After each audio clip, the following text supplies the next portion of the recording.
欢迎来到 Nine Dragon 频道，请订阅频道，所以大家不要错过当天最热门的新闻。今天我们想向您发送以下时事通讯：程耳说王一博走入窄门，长期主义样本诞生，顶流的清醒有多可怕？练习室的风吹散伤痛，汗水在镜面凝成哈气。程耳说走进窄门的人会豁然开朗。王一博用42小时拍摄高原冻子的脸和摔伤的摩托压弯印证，当热爱成为呼吸节奏，忍耐变成了享受。那些湿透的练功服与碎玻璃般的质疑，终被他淬炼成舞台的繁星与奖杯的流金窄门里的少年，早把星辰大海装进了推门而入的风里。练武苦吗？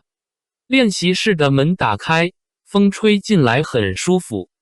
这是王一博对过往的回答，没有诉苦，没有抱怨，仿佛那些日夜颠倒的练习，异国漂泊的孤独，浑身伤痛的煎熬，都被那阵穿堂而过的风轻轻带走了。程耳导演曾说，他走进了一扇窄门，这扇门背后是12岁少年独自奔赴北京的身影，是韩国练习室镜子上的斑驳哈气，是无名片场连续42小时的不间断拍摄。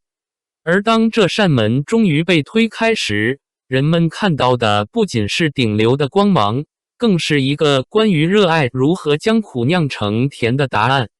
窄门，练习室的镜子会说话。在韩国当练习生的4年，王一博的日常是凌晨2点湿透的练功服，膝盖上反复结痂的伤口，以及每2周仅有1天的奢侈休息。有人问，会觉得练武和学武是辛苦的事吗？王一博说，不会，是挺开心的事。那种氛围让我非常开心，大家在一个练习室里，冬天跳到那个镜子已经全是哈气，什么都看不到了。一开门，一股凉风从练习室外吹进来，然后就去喝口水，上个厕所，再回来练，那种感觉特别好。总之，做喜欢的事，我就会开心。原来，窄门里的孤独从不冰冷。当热爱成为呼吸的节奏，连汗水滴落的声音都像鼓点。窄门，耳机里的时光在沉淀。电影《无名》拍摄时，导演程耳要求用眼睛演戏。为了民国特工叶密的一个眼神，他把自己关在化妆间，反复观看历史影像，耳机里循环播放上海方言录音。搭档王传君说，王一博每天只睡2-3个小时，就一直在那儿背。他真的用了极少的睡眠，然后去完成了更多的内容，包括对文本的，包括他还得学上海话，一直塞着个耳机，拿着平板在那儿看所有的资料，就一直在那儿看，我觉得很好。但王一博自己却觉得理所当然，既然选择了，就要做到极致。程耳说放弃所有人的道路，最后走向这扇窄门的那种孤独感，然后通过这扇窄门，你豁然开朗。因为通过的人少，所以它会通向更宽广的地方。窄门从不会辜负真正的长期主义者。窄门，孤独是最高级的自由。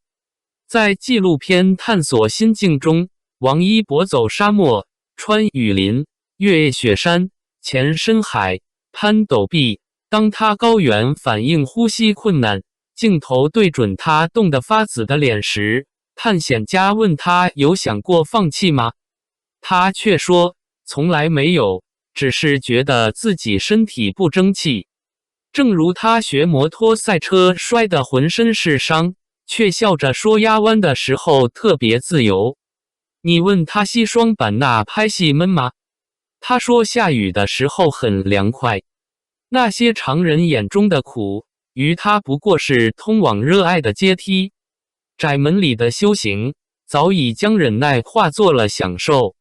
正因如此，探索心境以综合影响力指数 93.8 的高分登顶年度计时榜首。